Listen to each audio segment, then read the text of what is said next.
Nous avions une maison chaleureuse, dont les murs n'étaient pas uniquement faits de pierre, mais aussi d'histoire et de souvenirs.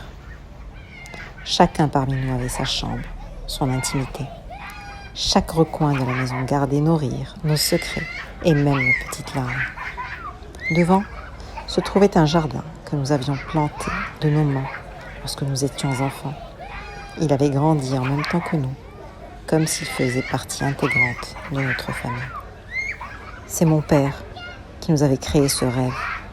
Il travaillait jour et nuit, économisait pour nous construire un refuge où nous pourrions vivre nos plus beaux instants et fabriquer notre bonheur. Ce n'était pas seulement une maison, c'était le fruit de sa vie et notre unique sécurité. Puis un jour, une seule seconde a suffi. Une seule seconde a suffi pour que l'occupation détruise tout ce que nous avions bâti. Ce ne sont pas seulement les murs qui se sont effondrés, mais aussi nos souvenirs, la chaleur du lieu et notre sentiment de sécurité. Nous nous sommes tous retrouvés dans une tente usée qui ne protège ni de la chaleur l'été, ni du froid de l'hiver. Tous, moi, mon père, ma mère, mes frères, mes sœurs et même mon chat, Ciel, que j'avais élevé depuis qu'il n'avait que quelques jours. Nous avons cherché un endroit plus sûr, mais nous avons vite compris qu'à Gaza, la sécurité n'existait pas. Chaque coin est exposé au bombardement, à la mort, à la destruction. Nous espérions la fin de la guerre pour pouvoir rentrer chez nous, mais notre attente était longue, vaine.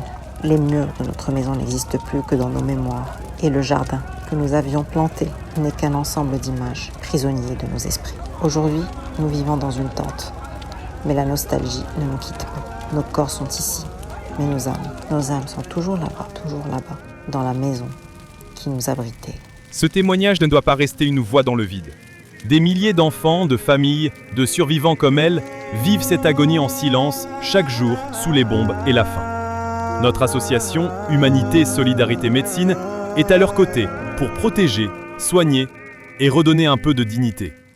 Agissez maintenant, faites un don, partagez, faites entendre leurs cris.